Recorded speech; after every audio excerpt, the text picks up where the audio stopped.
Youth.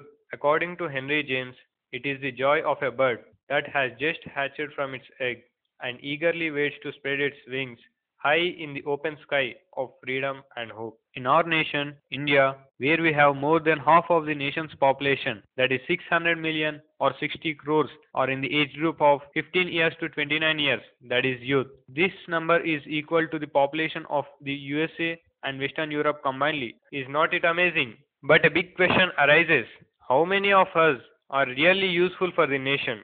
It is said that the power of the nation is in the proportion of its youth population. But is it too worthy of having a huge youth population, that is 600 millions of youth? If we talk about our basic democratic function, according to Election Commission of India, we have 675 million voters, in which 40% are youth. But the voting turnout in 2009 general elections held in India was 20 to 25% only. But where we are at that time, I guess we, that is our Indian youth, was partying, busy in updating their photos status in social networking. Being the citizen of world's largest democratic country, when we get a chance to vote, we just avoid it by saying simply, "यार, voting station पे line लंबी थी."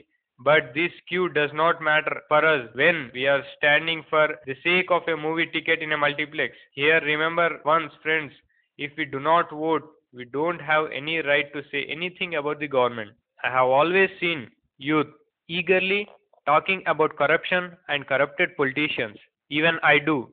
But what about joining politics? We just have 17% of the young politicians in India, which shows only 71 parliamentarians out of 545 are in the age group of 25 to 40 years. This statistics does not allow us to complain against the oldies. Where we are, friends. Okay, let's talk about the sports. Leave cricket and come on to football. Though we have 600 million youth, we don't have mere 11 dudes to kick a ball. Amazing, no? We don't have any one like Rafael Nadal, Usain Bolt, Michael Phelps.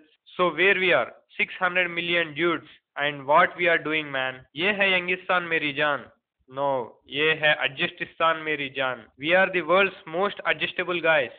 Even though petrol rates hike frequently, we say, it's okay, yaar, we will ride less. But we will never ask why. If the road is broken, we will change our route, but we will never go to right to information. According to Forbes report, Indian youth are more optimistic in world. Well, it's true. We always believe that something good will happen, but we never try to change anything. We have a cool, great, brand new formula of living life. That is, let the things be as they are. Come on, man. How long this formula is going to work?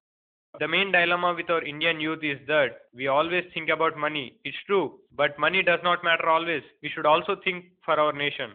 Everyone wants to have their surroundings be clean, but no one wants to clean by themselves. Indian youth is nothing but one lost generation. It's painful, but sadly, it's true. Admission in IIT or IIM does not make any sense.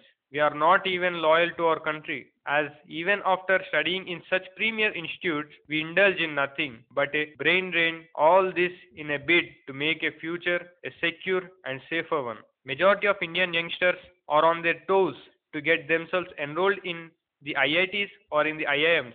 But what about the defense services? When we have a shortage of 16,000 officers in Indian Army, why can't we realize that we need to fill this huge gap? We the youth are overly active on the internet. We are the rebels on social networks. But what happens when it comes to do the same practically on the roads? We then just leave it saying this is not our cup of tea. It shows how virtual we are. We say Indian youth are highly inspired from the West, but instead of just taking inspiration from the way they dress, their accent is not going to do. We all have seen many revolutions and protests in the European countries in which students hanging their bags back and standing for their rights. But I have a doubt whether this has ever happened in India. According to Financial Express survey, there are only little of active youth readers in India, which is less than any European country. This shows the lack of awareness in Indian youth. India ranks number one in committing suicides. In every 15 minutes, someone commits a suicide, and in every 3 cases, one suicide is committed between the age group of 15 to 30 years. That means in every 45 minutes, a young commits suicides. And we still say that the Indian youth is optimistic. Yes, we are optimistic and have faith in our government that 2G scam will become bigger next time and will be called 4G scam. If someday we host Olympics, then it's sure that the scam will be 100 times bigger than the Commonwealth Games scam. We may definitely going to feed more terrorists by giving them a suit in future, but we the youth are not going to involve in helping the nation. We like to sit back and watch the drama because we are the Indian youth. We may be the strongest in numbers, but what if we are not courageous? We have oldies who are making our nation a hell. It does not bother us. Actually, we are little busy in partying, long drives, we are busy in cricket or with our girlfriends on Facebook or phone calls or just watching movies, finding jobs or abroad in last night hangover. All in all, we are grossly occupied. So from where the hell do we take time for solving such problems that our nation wants us to solve? We're sorry. Come on guys, wake up. It's the time to vote. Let's vote today and be the part of nation's development. Thanking you, Bharat Society Development Force. Let's use our friendship for the nation.